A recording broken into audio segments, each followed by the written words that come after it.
O Senhor subiu ao céu, aleluia, aleluia. Que as palavras do Santo Evangelho perdoem os nossos pecados. Amém. Amém. Amados irmãos e irmãs, na tradição litúrgica, nós celebramos o dia da ascensão de nosso Senhor Jesus Cristo, 40 dias depois da sua Páscoa. E se nós contarmos o domingo de Páscoa, 40 dias, nós chegaremos até a quinta-feira desta semana. Mas aqui no Brasil, por graça especial da Santa Sé, para proporcionar aos fiéis, quando possível, que participem da Santa Missa, que é uma solenidade nesta liturgia, nós temos a faculdade de celebrar a Ascensão do Senhor num domingo. Pois bem, então hoje nós celebramos a Ascensão do Senhor e domingo que vem nós já celebramos então o dia de Pentecostes. A Ascensão do Senhor nos faz recordar o mistério da encarnação do Verbo. Como assim, Padre?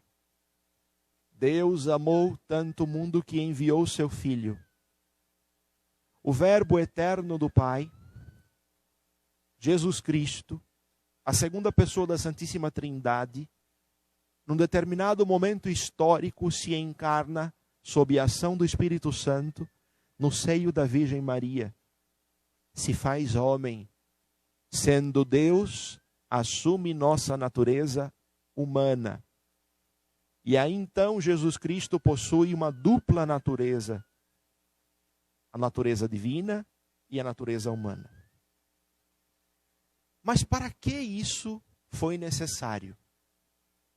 A humanidade decaída por causa do seu pecado, por causa da desobediência em relação a Deus, por causa da autossuficiência, por causa das injustiças, por esquecer os mandamentos do Senhor, precisava ser remida. Remida por aquele que seria o enviado de Deus, segundo a tradição bíblica, o Messias. Então o Messias, segundo o Antigo Testamento, seria apenas alguém que Deus enviaria para reconduzir a humanidade a Ele.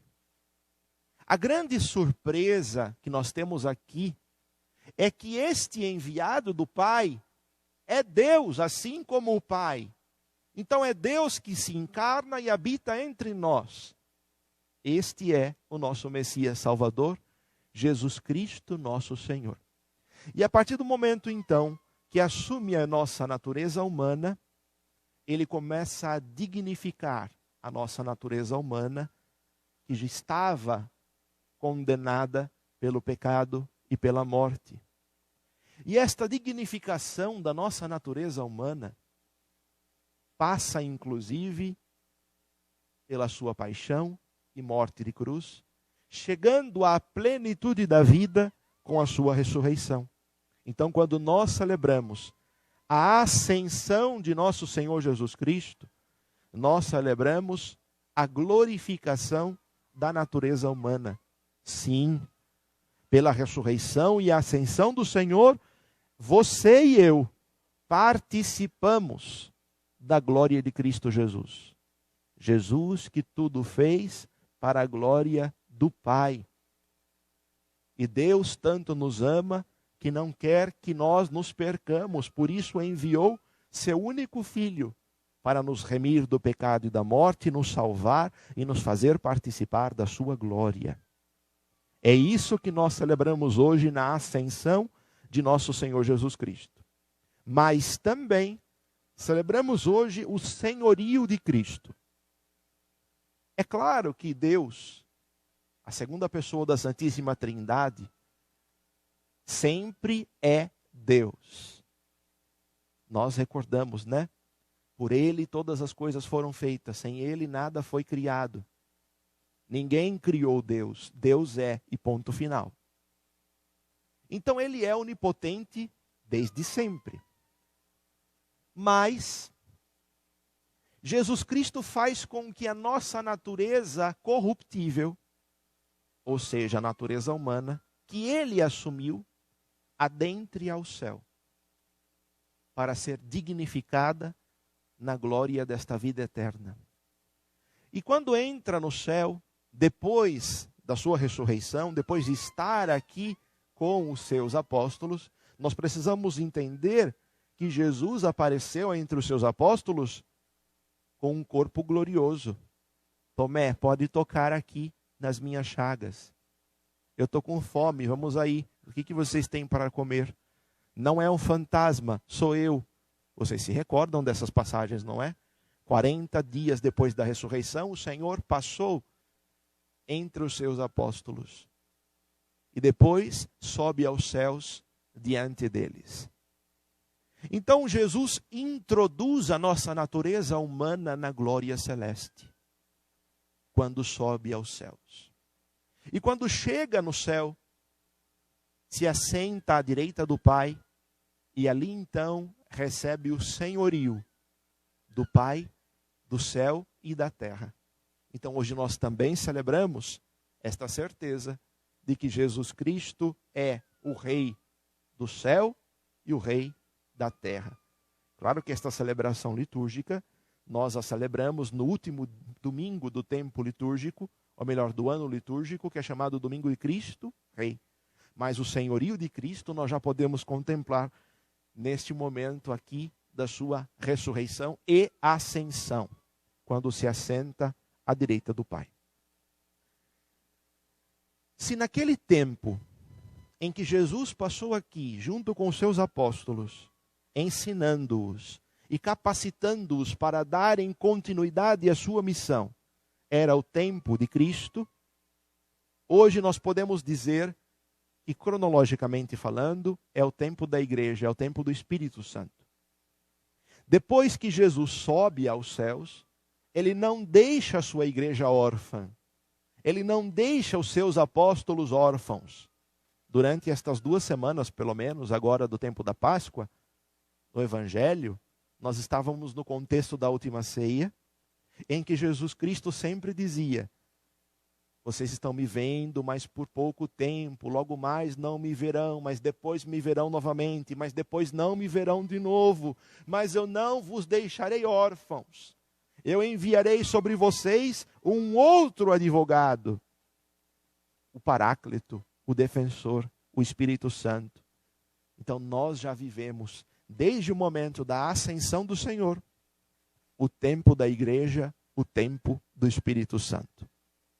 Jesus pode ser encontrado em nossa vida ressuscitado sob a ação do Espírito Santo, quando o Espírito Santo me conduz e te conduz a uma comunhão espiritual para que possamos nos encontrar com Ele.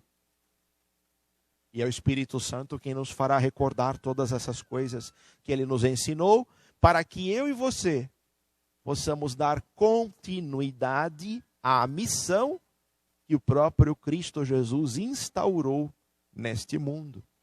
Então nós vivemos o tempo da igreja. Se nós observarmos aqui, nós temos no Evangelho justamente isso que Jesus Cristo deixa à igreja, o seu legado. Estavam lá os 11 discípulos na Galileia, no monte que Jesus lhes tinha indicado. Viram Jesus e se prostraram diante dele. Mesmo assim, alguns duvidaram. A dúvida faz parte da natureza humana. Quando nós não permitimos que a fé nos ilumine, nós perecemos na dúvida. Tome cuidado. Quando nós não permitimos ser iluminados pela fé, ser iluminados por Deus, nós perecemos no medo. Então a gente precisa dar lugar a Deus, dar lugar à luz, dar lugar ao Espírito Santo, ao invés do medo, da dúvida, da incerteza. Estamos vivendo tempos difíceis, não é? Então, dê lugar a Deus para que habite o seu coração.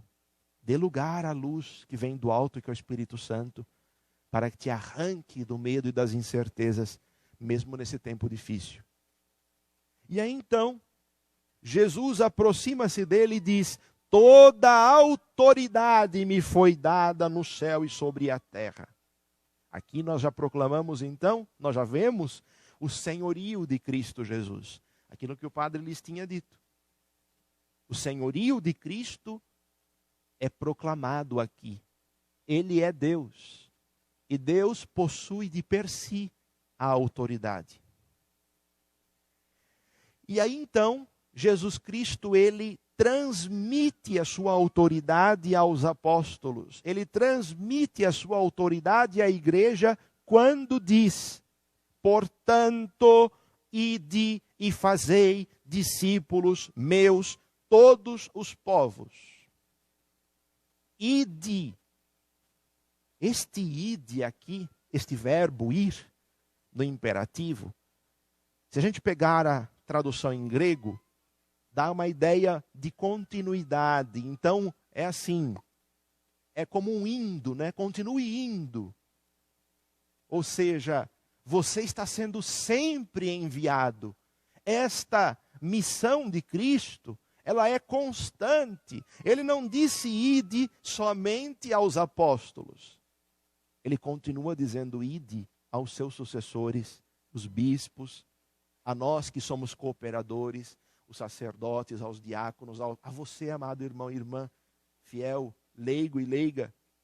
Ide, continue indo e evangelize. Esta é a missão que Cristo Jesus delega a mim e a todos vocês.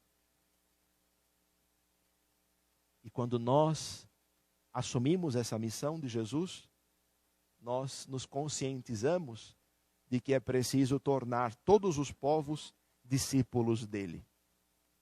É interessante isso, quando nós contemplamos este mandado de Jesus. Ide, continue indo. Mas para que, a gente poderia perguntar? Para evangelizar e tornar as pessoas discípulas de Cristo. Então esta é a missão da igreja que continua ao longo dos milênios e sempre haverá de continuar. Mas ao mesmo tempo, esta missão se inicia com um mandado sacramental. Porque quando Jesus fala ide, ou quando ele diz continue indo, ele diz como é que deve acontecer este arrebanhar das pessoas para ele. Batizando-os em nome do Pai e do Filho e do Espírito Santo. Então aqui também inaugura-se um tempo, o tempo do sacramento. A igreja então vive este tempo especial, o tempo sacramental. Sacramento é um sinal eficaz da graça de Deus. Portanto, quando nós vamos evangelizar, nós anunciamos a eficácia da graça de Deus presente na minha vida, na sua vida, na vida daqueles que estão ouvindo e aderindo à palavra do Senhor, que é celebrada sacramentalmente na vida da igreja, que é o corpo místico de Cristo. Olha aquilo que nós ouvimos na segunda leitura. Sim, ele pôs tudo sob os seus pés e fez dele, de Jesus Cristo, que está acima de tudo, a cabeça da igreja, que é o seu corpo.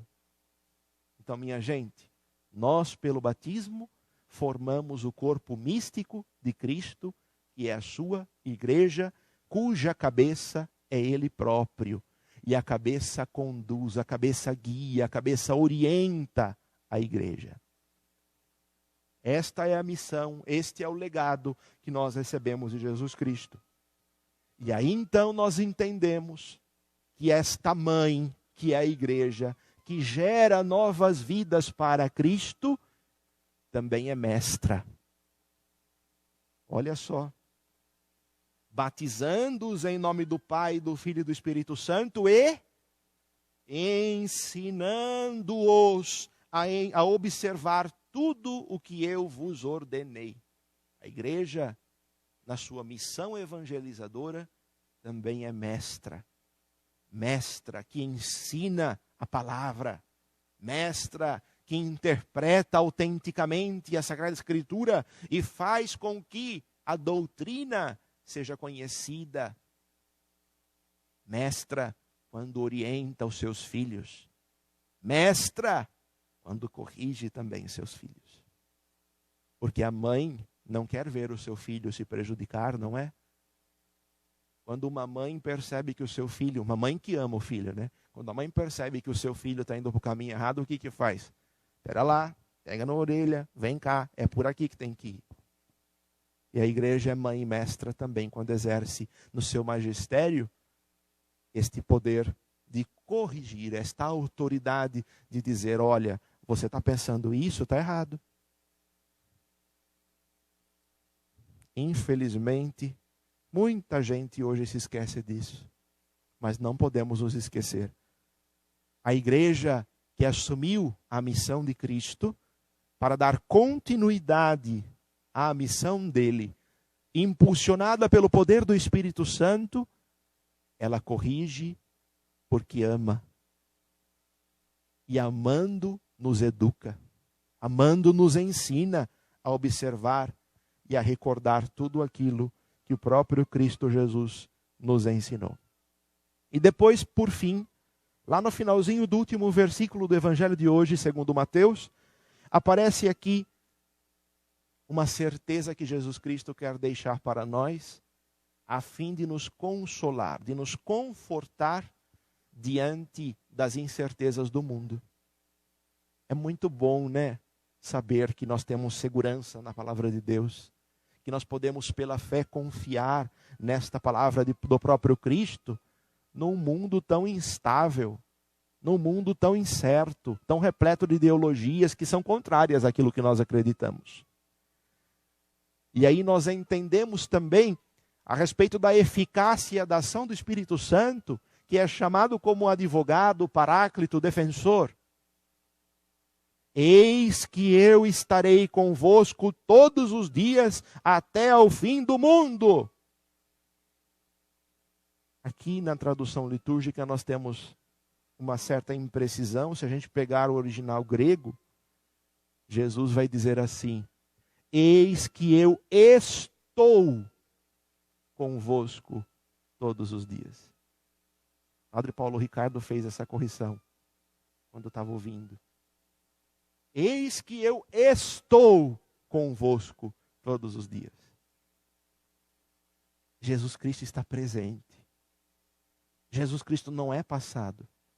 Jesus Cristo não é uma realidade futura. Jesus Cristo manifesta a sua graça, manifesta a sua glória, manifesta o seu poder, manifesta a sua autoridade no presente das nossas vidas. É por isso que nós podemos dizer, Jesus está aqui. A gente não diz isso na liturgia, o Senhor esteja convosco, Ele está no meio de nós. É esta certeza. É esta certeza que impulsionou os apóstolos, que impulsionou os evangelistas, que impulsionou os santos, que impulsionou os batizados e batizadas, que somos todos chamados à santidade, e que continua nos impulsionando a darmos continuidade nesta missão inaugurada pelo Cristo. Olha aquilo que São Lucas nos diz na primeira leitura de hoje, no livro dos Atos dos Apóstolos. No meu primeiro livro, ó Teófilo, eu já tratei de tudo que Jesus fez e ensinou.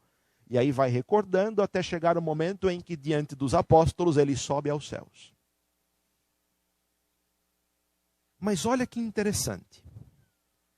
Quando Jesus sobe aos céus, alguns anjos aparecem e dizem: homens da Galileia, por que ficais aqui parados olhando para o céu? Esse Jesus que foi levado para o céu, virá do mesmo modo como vistes partir do céu. Aqui já é o anúncio daquilo que nós chamamos de fim dos tempos, ou a parousia. O que é a parousia? É a segunda vinda de Cristo. Jesus Cristo voltará. Nós proclamamos isso no credo, para julgar os vivos e os mortos, e o seu reino não terá fim. É isso que nós proclamamos. Então, desde o momento em que Jesus sobe ao céu, já é anunciada a sua volta. E nós, na igreja, celebramos com alegria essa expectativa. E que acontecerá, não sei quando, Deus é quem sabe, clamando: Maranatá, vem Senhor, vem Senhor. Então São Lucas, no livro dos Atos dos Apóstolos, relatando-nos aquilo que aconteceu no episódio da ascensão do Senhor, já nos faz ter a alegria de que o Senhor voltará para julgar os vivos e os mortos. Agora, é interessante uma coisa, que quando Jesus sobe aos céus, antes de subir ao céu, ele diz, né? Ide e fazei todos os povos discípulos meus, batizando-os em nome do Pai, do Filho e do Espírito Santo. É interessante que ele promete que enviará o Espírito Santo. E aí, sob a ação do Espírito Santo, é que começa a missão da igreja. É por isso que na liturgia, nós celebramos a ascensão do Senhor e depois Pentecostes. A festa do Divino Espírito Santo. E aí nós compreendemos que, embora recebendo o mandado de Cristo, que embora conhecendo o seu legado e sendo responsáveis para darmos continuidade a ele, é o Espírito Santo quem vai nos guiar nesta missão. Portanto, o Espírito Santo é o protagonista da missão da igreja. E logo mais nós celebraremos a grande festa do Espírito Santo, através da vigília de Pentecostes e também da Santa Missa no dia de Pentecostes, domingo que vem. Portanto, meus amados, renovemo-nos nesta certeza que a palavra de Deus nos traz hoje pela nossa fé, de que por amor a nós, o Verbo eterno do Pai se encarna, assume nossa natureza humana, ressuscita, sobe aos céus para nos dignificar e nos fazer participar da sua glória. Mas antes, nos deixa o legado, inaugurando o tempo da igreja, o tempo do Espírito Santo, o tempo dos sacramentos. Ide, continuai indo, e fazei todos os povos meus discípulos. Assumam comigo esta minha missão. Batize em nome do Pai, do Filho e do Espírito Santo. Incorpore mais pessoas a esse corpo místico, cuja cabeça é o próprio Cristo.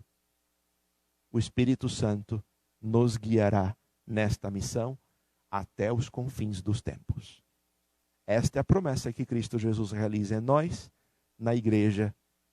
Esta é a promessa que nós assumimos desde o dia em que somos batizados. Esta também é a missão que somos chamados a exercitar.